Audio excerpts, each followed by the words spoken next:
గురుభ్యో నమ. శుక్లాంబరధరం విష్ణుం శశివర్ణం చతుర్భుజం ప్రసన్నవదనం ధ్యాయేత్ సర్వవిఘ్నోపశాంతయే.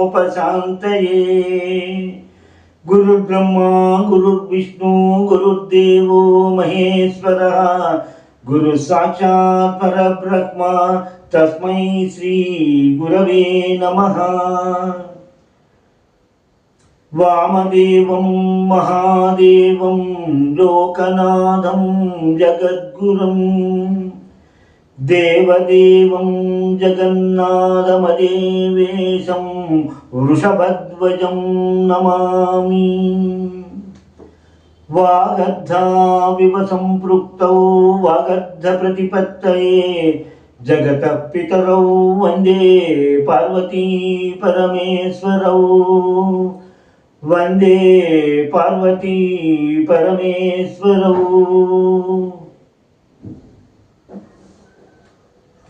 శ్రీ రుద్రములోని విపుల భావాన్ని గ్రహించడానికి ఈ వీడియోని వీక్షిస్తున్న మీ అందరికీ నా నమస్కారములు తెలియజేస్తున్నాను. మా గురువు గారైన శ్రీ జ్ఞానేశ్వరమ్మ గారి పాదములకు నమస్కరించి వారి ఆశీస్సులను అర్థిస్తూ, గురువులు భగవంతుడు నాకిచ్చిన శక్తి మేరకు జ్ఞానము మేరకు శ్రీ రుద్రములోని మంత్రాలకు విపుల భావాన్ని తెలియజేయడానికి నా సాయశక్తిలా ప్రయత్నం చేస్తాను. ఇప్పటిదాకా మనం నమ్మకములోని మొదటి అనువాకంలో 8 మంత్రాల విపుల భావాన్ని గ్రహించగలిగాము. 9వ మంత్రము ఈ విధంగా ఉంటుంది. నమోస్తు నీలగ్రీవాయ సహస్రాక్షాయ మీడుషే అధోయే అస్య సత్వానోహం తేభ్యో కరం నమః. నీలగ్రీవాయ అన్న పదానికి చాలా విపులంగా మనము క్రిందటి మంత్రము తెలియజేసుకున్న విపుల భావనలో మనం గ్రహించుకోగలిగాము. అంటే నీలమైనటువంటి కంఠము కలిగిన వాడు, నల్లని కంఠము కలిగిన వాడు అన్న విధంగా తెలుసుకుంటున్నాం. సహస్రాక్షాయ అంటే 1000 కన్నులు కలవాడు. 1000 కన్నులు కలవాడు అనుకునే కన్నా అనేక దృక్కులు కలవాడు, అనేక విధములైనటువంటి దృక్కులతో నిత్యము ఈ సృష్టిని అంతటినీ చూడగలడు, పరిశీలించగలడు, పరిపాలించగల సామర్థ్యుడు అన్న విధంగా అక్కడ మనం అర్థాన్ని గ్రహించుకోవచ్చు. మీడుషే, మీడుషే అంటే తడుపువాడు. వర్షము రూపములు, పర్జన్య రూపంలో భూమిని తడపువాడు అనే విధంగా మనం దీన్ని గ్రహించుకోవచ్చు. నమో అస్తు, నమస్కారము అగుగాక అని అన్నారు. ఇది మొదటి పాదం గురించి. అధోయే అస్య సత్వానోహం తేభ్యో అకరం నమః. అధో అంటే అంతేకాకుండా ఇంకా ఉన్నది మరియును ఏదైతే ఉన్నదో నీకు అక్కడ ఏదైతే ఉన్నదో అధోయే అస్య ఓ రుద్రస్వామి సత్వానః అతని యొక్క పరివారము, అతనిని ఎప్పుడూ నిత్యము అతని దగ్గరే ఉండేటువంటి పరివారం అయినటువంటి ప్రమథగణములకు అహం నేను అకరం నమస్కారం చేయుచున్నాను అని చెప్పారు. ఈ మంత్రం యొక్క స్థూల భావాన్ని ఒకసారి పరిశీలిస్తే, ఓ రుద్రస్వామి ఆయన ఎటువంటి వాడని చెప్తున్నారు?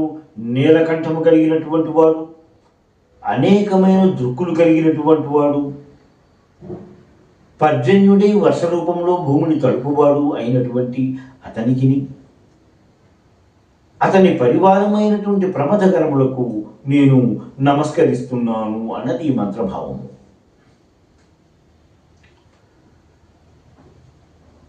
గత శ్లోకాలలో విపులంగా మనము గ్రహించుకున్నది ఆదిత్య మండలములోనే మనము రుద్రస్వామిని చూస్తూ అక్కడ ఆరాధించాలి, ఆదిత్యునికి రుద్రస్వామికి ఎటువంటి భేదము లేదు అన్న విధంగా గ్రహించుకున్నాము. ఆదిత్య హృదయంలో కూడా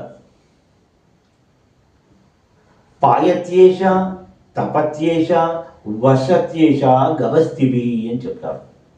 పాయత్యేష అంటే ప్రాణము నిలుపువాడు, తపత్యేష తపింపచేయువాడు, వర్షశేష వర్షమును కురిపించువాడు గభస్తివి తన కిరణముల చేత ప్రాణములను నిలుపుటకును తపమును కల్పించుటకును అంతేకాకుండా వర్షము కురియించుటకును కూడా అతను సమర్థుడుగా ఉన్నాడు అనే విధంగా మనం తెలుసుకున్నాం. మనము ప్రకృతిలో ఉండేటువంటి అన్ని పదార్థాలకి, అన్ని విశేష వస్తువులకి కూడా మనము ఒక దేవతని ఆపాదించుకున్నాం. అగ్ని అనగానే అగ్నిదేవుడు, నీరు వర్షము అనగానే వరుణదేవుడు, భూమి అనగానే భూదేవత.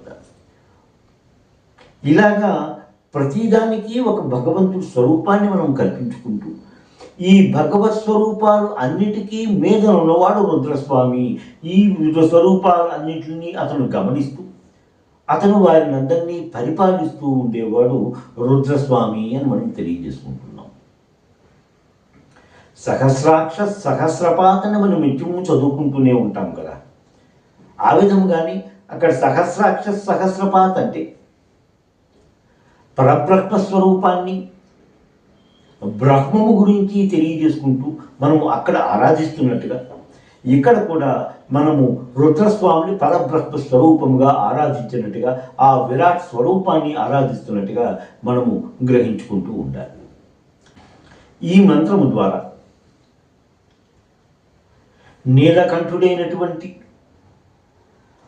1000 కన్నులు లేక అనేక కన్నులు కలిగినటువంటి, అనేక దృక్కులు కలిగినటువంటి, వర్షమును కురిపించినటువంటి, ఉత్పత్తిని చేయునటువంటి పురుషుడి వీర్యశాఖము చేయునటువంటి ఆ రుద్రునికి, రుద్రుని యొక్క ప్రమద గణములకు నేను నమస్కరిస్తున్నాను అన్న విధముగా ఈ మంత్రం యొక్క విపుల భావాన్ని మనం గ్రహించుకోవచ్చు.